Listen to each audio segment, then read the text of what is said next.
வணக்கம். இறைஞான அமைப்பிலிருந்து மீண்டும் உங்களை சந்திக்கிறேன். தானம் தர்மம்னு சொல்கிறோம். அதனால் தானம் தர்மம் தானம் அப்படின்னு சொல்லிட்டாலே நீங்கள் என்ன தான் சாப்பாடு கொடுக்குறது இல்லை பல பேருக்கு உதவி செய்கிற பண உதவி செய்கிறது தானம் நம்ம நினச்சிட்ருக்கோம். இன்றைக்கி வரைக்கும் தானம் பண்ணி யாரோ முன்னேறி இருக்காங்களா? எவ்வளோ தான தர்மங்கள் பண்ணுறாங்க. தானம்னாலும் என்னன்னு தெரியாது, தர்மம்னாலும் என்னன்னு தெரியாது. ஒரு சாப்பாடு போடுறது தர்மம் தானம் அப்படின்னோம்னா அன்னதானம் போடுறோன்னு சொல்கிறாங்க. அன்னதானத்தோடைய கான்செப்டே தப்பாக போகுது. இன்றைக்கி 50 ரூபாய்க்கு 500 ரூபாய்க்கு 5000 ரூபாய்க்கு மூடை அரிசியை வாங்கி கொண்டு வந்து சாப்பாடு போட்டால் அன்னதானங்கிறாங்க. அன்னம்னா உயிர்னு அர்த்தம். சிலவங்க சொல்லுவாங்க அண்ணன் நடை நடந்து போகிறாங்க. அண்ணன் நடை நடந்து போகிறதுங்கிறது இங்கே தான் பார்த்து மூச்சு காற்ற அண்ணன் நடை மாதிரி நடந்து மூச்சு காற்ற கொஞ்சம் கொஞ்சமாக வந்து கிணத்துலேருந்து கயிறு இழுக்கிற மாதிரி மேலே ஏற்றி ஏற்றி ஏற்றி ஏற்றி கொண்டு போய் இங்கே சேர்க்குறதான் தானம். இதுதான் ப்ளஸ் அன்னம் ப்ளஸ் தானம் அன்னதானம். இந்த தானம் செஞ்சால் தான் புண்ணியமே தவிர ஒருத்தவங்களுக்கு சாப்பாடு போடுறது புண்ணியம் கிடையாது. நீங்கள் இன்றைக்கி ஒரு வேளை சாப்பாடு போட்டு நான் அன்னதானம் பண்ணுறேன்னு சொல்கிறீங்க, ஓகே. அப்போ நாளைக்கு யார் போடுவான்? இல்லை அடுத்த வேலைக்கு யார் போடுவான்?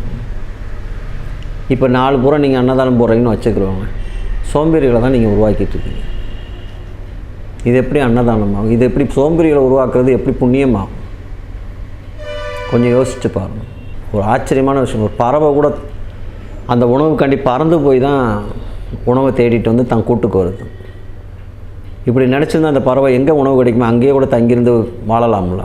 அது கூட 2 கிலோமீட்டர் போகும். ஆனால் அந்த மனிதனை எங்கேயா சாப்பாடு பக்கத்துலேயே உட்காந்துட்டு அந்தந்த வேலைக்கு வந்து சாப்பிட்டு போய் அவனை சோம்பேறி ஆக்கி இதுக்கு நான் அன்னதானம் பண்ணுறேன்னு பேர் வச்சுருக்கோம். தானம் அப்படின்னு சொன்னால் ஞான தானம் மட்டும்தான் உண்மையான தானம்.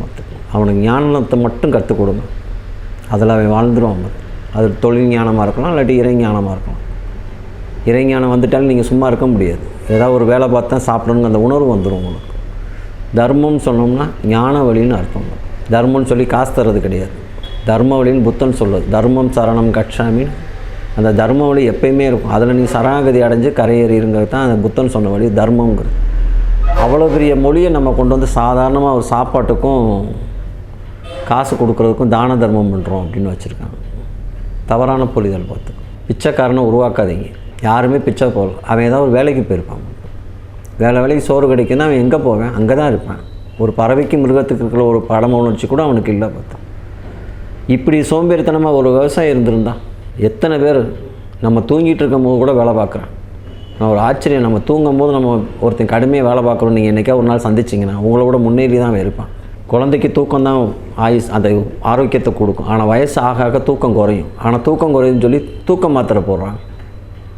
தவறான கண்ணோட்டம். ஒரு மனிதன் கண்டிப்பாக தூங்குகிற தூக்கம் 8 நிமிடம் மட்டும்தான். பார்த்துக்கணும். டீப் ஸ்லீப்பிங்கில் நீங்கள் ஒரு தடவை போயிட்டு வந்துட்டிங்கன்னா திருப்பி நீங்கள் வாட்டுக்கு ஒரு 15 மணி நேரம் வேலை பார்க்கலாம். இப்போ நீங்கள் டிரைவரை நீங்கள் பார்த்துருக்காங்க, அவுட்ரு போயிட்டே இருப்போம். ஒரு மாதிரி தூக்கம் வரும்னா டிரைவர் உண்மையான டிரைவர்னா சொல்லிடுவார், ஒரு 10 நிமிஷம் மட்டும் என்னை விட்டுருங்க அப்படிவார். ஓரமாக போய் அப்படியே ஸ்டேரிங்கில் தூங்குவார்.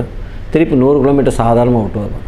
அந்த டீப் ஸ்லீப்பிங்க்கு 1 செகண்டில் போயிடுவார். ஏன்னா அவ்வளோ டீப் ஸ்லீப்பிங் வருது. அவர் ஆக்சிடென்ட் நடக்கிறது பூரா பார்த்திங்கன்னா அந்த டீப் ஸ்லீப்பிங்கில் விடுறதுனால தான் அது எங்கிட்டாவது கொண்டு போய் ஆக்சிடெண்ட் ஆக்கிறாங்க. ஒரு பிச்சைக்காரனுக்கு 10 லட்சம் விழுந்துருச்சு. அதை ஒரு தொடர்ந்து கேட்குற என்னப்பா செய்வ இந்த 10 லட்சத்தை வச்சு அப்படின்ட்டு. தங்க திருவோடு வாங்கி பிச்சை எடுப்பீங்க. நம்ம இதான் பிச்சை எடுக்கிறவங்க மனநிலை. நீங்கள் பிச்சை போகிற நாள் வாழ்கிறாங்கன்னு நீங்கள் நினைக்கிறீங்க. ஒரு சின்ன விஷயம் யோசிச்சு பாருங்கள். நீங்கள் இல்லாத போது பிச்சைக்காரங்க இருந்தாங்க, நீங்கள் இருக்கும் போது இருக்கிறாங்க. நீங்கள் இல்லாமல் ஒரு நாள் போவீங்க, அப்போயே இருப்பாங்க. இவங்களாம் மாற்ற முடியாது. அப்போ போட வேண்டாமான்னு கேட்குறீங்களா? உண்மையில் யாருமே போடாட்டியும் வேலை பார்த்துருப்பாங்க. பார்த்துங்க, அதை மட்டும் கொஞ்சம் யோசிங்க. முடியாதவங்களுக்கு செய்யலாம். தானங்கிறது ஞான தானம் மட்டும்தான் உண்மையான தானம். தர்மங்கிறது உண்மை நெறியை அடைகிறதான். நம்ம ஏன் இந்த பூமிக்கு வந்தோங்கிறது தான் தர்ம நெறிங்கிறது. இதுதான் உண்மையான தானம் ப்ளஸ் தர்மம். இதை சோறு போடுறதோ காசு கொடுக்குறதோ கிடையாது. பார்த்துக்கணும். இது அவங்களை சோம்பேறியாக இருக்கிறதுக்கான வழியாக தான் இது இருக்குது. பார்த்துக்கணும். மீண்டும் அடுத்த பதிவில் சந்திப்போம். நன்றிகள் பல.